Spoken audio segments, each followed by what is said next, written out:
Kung pupunta po kayo sa Pag-ibig dito sa may Dasma branch nila, pula na po sila dito sa may Bullets Building.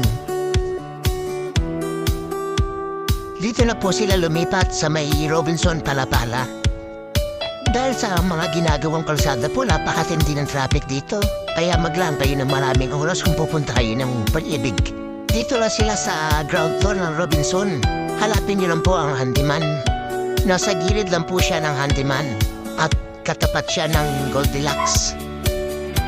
Open sila mula Lunes hanggang Sabado at ang oras naman ay alas 8 ng umaga hanggang alas 5 ng hapon.